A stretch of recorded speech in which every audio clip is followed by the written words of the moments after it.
Adobe ফটোশপের আমরা আজকে 6 number ক্লাসে আছি।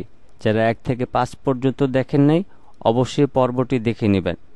আরেকটা কথা আপনাদেরকে বলে দিতে চাই, সেটা হচ্ছে যে আপনারা যারা আমার জিএম রুবেল এই চ্যানেলের মাধ্যমে ফটোশপের পর্ব ওয়াইজ ভিডিওগুলি দেখেন, সেই ভিডিওগুলি এখন থেকে আপনি এই চ্যানেলের মাধ্যমে পেয়ে যাবেন। এবং এই চ্যানেলে অলরেডি 7 নাম্বার পর্বটি আপলোড দেওয়া রয়েছে। এখন থেকে এই চ্যানেলেই কিন্তু আমি ফটোশপের ভিডিওগুলি নিয়মিত পর্ব ওয়াইজ ভিডিওগুলি এখানেই আপলোড দেব। তো এই ভিডিওর ডেসক্রিপশন বক্সে আপনি সেই চ্যানেলের লিঙ্কটা পেয়ে যাবেন। সেই চ্যানেলটাকে অবশ্যই সাবস্ক্রাইব করে রাখবেন যদি ফটোশপের এই পর্ব ওয়াইজ ভিডিওগুলি পেতে চান এবং ফটোশপটাকে সম্পূর্ণটা শিখতে চান। তো আশা করছি সম্পূর্ণ বিষয়টা ক্লিয়ার হতে পেরেছেন। যারা 1 থেকে 6 পর্যন্ত এই চ্যানেলে দেখেছেন, বাকি পর্বগুলি আপনারা অবশ্যই এই চ্যানেলে পেয়ে যাবেন। আমি এই চ্যানেলের লিঙ্কটা অবশ্যই ভিডিও ডিসক্রিপশন বক্সে দিয়ে দিব, সেখান থেকে আপনি চেক করে নিতে পারবেন। তো চলুন শুরু করে দিচ্ছি। আমরা হচ্ছে আজকে 6 নাম্বার ক্লাসে এখান থেকে এই ক্লোন স্ট্যাম্প টুল সম্পর্কে শিখব। তো এই ক্লোন স্ট্যাম্প টুলটার এখানে 2টা টুলস রয়েছে। একটা হচ্ছে ক্লোন স্ট্যাম্প টুল এবং এটা হচ্ছে প্যাটার্ন স্ট্যাম্প টুল। তো প্রথমে আমরা এদিক থেকে ক্লোন স্ট্যাম্প টুল সম্পর্কে শিখব।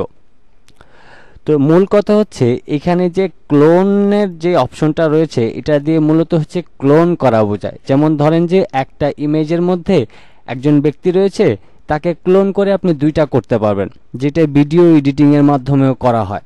যাই হোক, তো এখন ক্লোনের বিষয়টা আমি আপনাদেরকে দেখাতে চাই।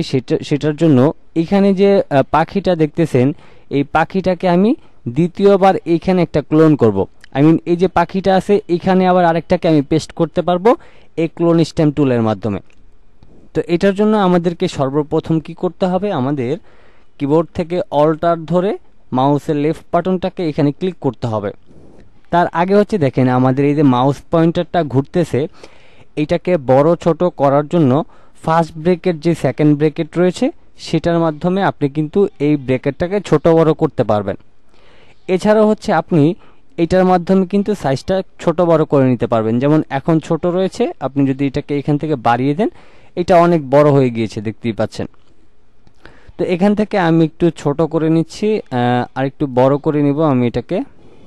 আমি আরেকটু বড় করে নিচ্ছি। ওকে, এতটুকু বড় হলেই চলবে। তো এখন হচ্ছে দেখেন আমরা কিন্তু কিবোর্ড থেকে অল্টারের মাধ্যমে এই অংশটুকুকে অল্টার ধরেছি এবং মাউসের লেফট বাটন ক্লিক করে এই অংশটুকুর স্ক্রিনশট নিয়ে নিয়েছি। দেখেন আমাদের মাউস পয়েন্টের সাথে কিন্তু এখন এই অংশটা ঘুরতেছে।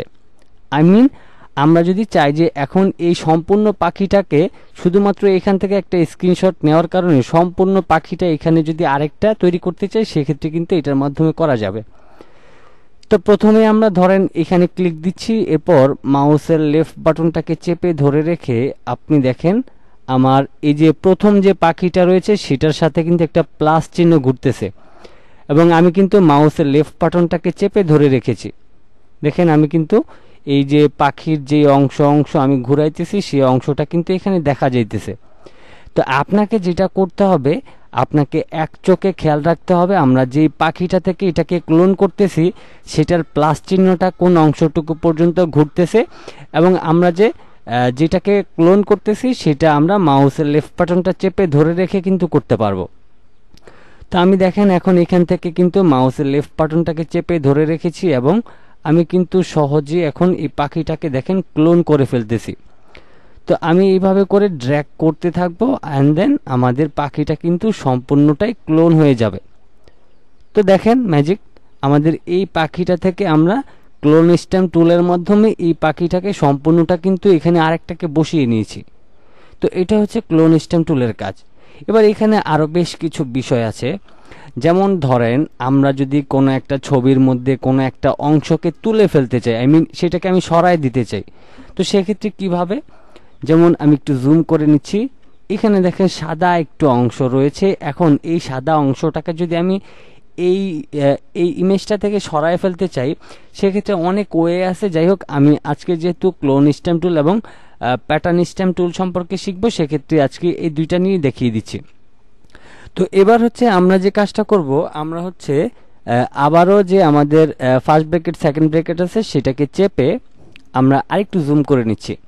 এখন দেখেন আমরা এই যে সাদা অংশটাকে ঢেকে এইরকম একটা কালার এখানে অ্যাপ্লাই করব।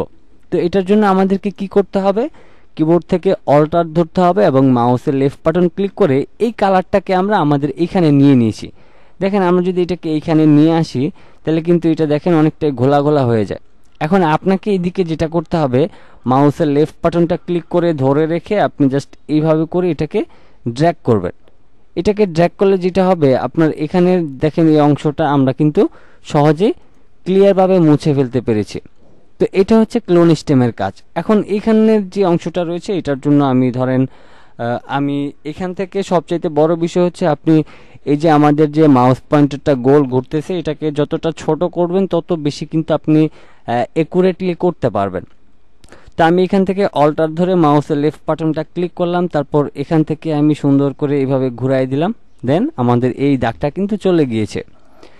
এরপর ধরেন এখান থেকে এই অংশটাকে তুলে দিতে চাইলে আমি এটার পাশ থেকে অল্টার ধরে মাউসের লেফট বাটনটা ক্লিক করলাম, এরপর মাউসের লেফট বাটনটা ক্লিক করে আমি আস্তে আস্তে করে এটাকে সুন্দর করে এইভাবে করে নিব।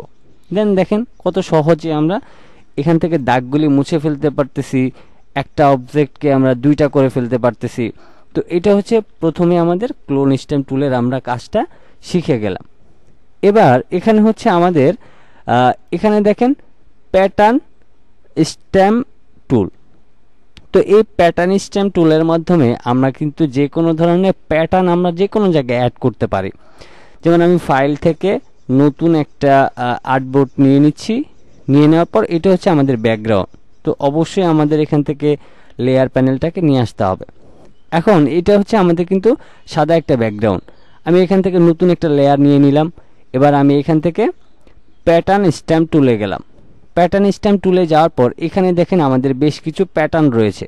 যেমন এখানে এই প্যাটার্নটা রয়েছে, আমি ধরেন এখন যদি এভাবে করে ড্র্যাগ করি এখানে কিন্তু প্যাটার্নটা অ্যাপ্লাই হবে। আমি কন্ট্রোল জেড দিয়ে আমার যেই মাউস পয়েন্টারের যেই রাউন্ড আছে সেটাকে একটু বড় করে নিলাম। এখন দেখেন আমি যদি এইভাবে করে প্যাটার্ন দেই তাইলে এই প্যাটার্নটা কিন্তু আমাদের এই ব্যাকগ্রাউন্ডে অ্যাড হয়ে যাবে। দেখেন কত সহজেই কিন্তু আমরা প্যাটার্নটাকে এখানে অ্যাড করতে পারতেছি। ওকে, তো এবার হচ্ছে এখানে কিন্তু বেশ কিছু যেমন ট্রিস টাইপের এখানে প্যাটার্ন আছে, তারপরে গ্রিন আছে, তারপর এখানে বেশ কিছু কিন্তু আপনাকে ফ্রিতেই কিছু প্যাটার্ন দিয়ে দিবে। তো এই প্যাটার্নের পাশে এখানে দেখেন আর একটা সেটিংস নামের একটা অপশন আছে, যেমন এখান থেকে নিউ প্যাটার্ন। আপনি এখানে আপনার ইচ্ছা মতো কোনো প্যাটার্ন যদি এখানে অ্যাড করতে চান সেটা কিন্তু করতে পারবেন। যেমন সুন্দর দেখে এইচডি কোয়ালিটির আপনি যদি কোনো একটা ইমেজকে আপনার ফটোশপে ওপেন করে আপনি কিন্তু এখানে অ্যাড করতে পারবেন। যেমন নিউ প্যাটার্নে যাওয়ার পর আপনি এখান থেকে যে কোনো একটা নাম দিয়ে দিতে পারেন। ঠিক আছে, আমি ধরেন এখান থেকে দিয়ে আমি ওকে করে দিলাম। এখন দেখেন এই প্যাটার্নটার নাম কিন্তু সেটা হয়ে গেল। এখন এখানে বিষয়টা হচ্ছে আপনি আপনার নির্দিষ্ট অনুযায়ী আপনি কিন্তু যে কোনো ধরনের প্যাটার্ন অ্যাড করতে পারবেন। তার আগে এই সেটিংসগুলি সম্পর্কে বুঝিয়ে দিচ্ছি। যেমন নিউ প্যাটার্ন, আপনি নতুন প্যাটার্ন অ্যাড করতে পারবেন। রিনেম প্যাটার্ন, যেমন এখানে যে প্যাটার্নের যে নামগুলি থাকবে সেগুলি আপনি চিনার জন্য বোঝার জন্য আপনি নির্দিষ্ট একটা নাম দিয়ে দিতে পারেন। এরপরে হচ্ছে ধরেন আপনার কোনো একটা প্যাটার্ন ভালো লাগতেছে না, এখান থেকে আপনি এটাকে এখান থেকে সরিয়ে ফেলতে চান। তো এই জন্য আপনি প্রথমে সিলেক্ট করবেন, এখান থেকে সেটিংস অপশনে যাবেন, এরপর ডিলিট প্যাটার্ন অপশনে যাবেন। এরপর হচ্ছে টেক্সট অনলি আছে, এখানে আরও বেশ কিছু আসলে অপশন রয়েছে। তো এগুলি আসলে হিউজ পরিমাণ অপশন, আপনাদেরকে আসলে এত কিছু বুঝাইতে গেলে এক ভিডিও থেকে এই দুইটা টুল সম্পর্কেও বোঝানো সম্ভব না। তো মূল বিষয়টা হচ্ছে এই প্যাটার্ন এগুলির যে মূল যে কাজগুলি সেগুলি আসলে আপনাদেরকে শেখানোর উদ্দেশ্যটা এই ভিডিওগুলি তৈরি করা। এখন আমরা যদি প্রথম অবস্থায় টুলসগুলির মোটামুটি একটা কাজের ধারণা পেয়ে যাই এবং এই টুলসগুলি দিয়ে কি কি করা যায় সেটা যদি একবার বুঝে যেতে পারি তাইলে তো আর আমাদের কোনো ধরনের সমস্যা হবে না। পরবর্তীতে আমরা বাকি যে অপশনগুলি আছে সেগুলি কিন্তু ঘাটাঘাটি করে বের করে ফেলতে পারবো। তো এরপরে হচ্ছে আপনাদের এখানে এই যে দুইটা টুলসের যে কাজ রয়েছে এইগুলি কিন্তু খুবই আপনার কার্যকরী এবং এগুলি দিয়ে আপনি অনেক বেশি কিন্তু উপকারিতা পাবেন।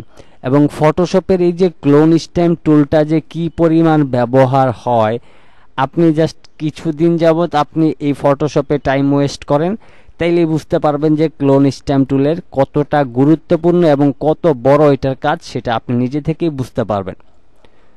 তো যেহেতু 10 মিনিটের ভিডিও হয়ে গিয়েছে, আর বেশি বড় করতে চাচ্ছি না। অলরেডি আমরা এই দুইটা টুলসের কাজ অলরেডি জেনে গিয়েছি, মোটামুটি যতটুকুই জানি।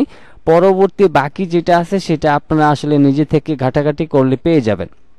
যাই হোক, তো এখন মূল আবারও যে কথাটায় আসি, এখন পর্যন্ত এই ভিডিওটা যেই চ্যানেলে দেখতেছেন, এই ভিডিওতে কিন্তু আর ফটোশপের পর্ব ওয়াইজ যে ভিডিওগুলি আছে সেগুলি কিন্তু আপলোড হবে না।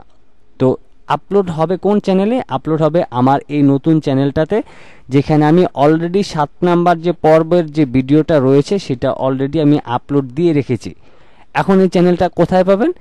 এই ভিডিওটার ডেসক্রিপশন বক্সটা চেক করলে আপনি একদম প্রথমেই এই ভিডিওটার অথবা এই চ্যানেলের লিঙ্কটা পেয়ে যাবেন।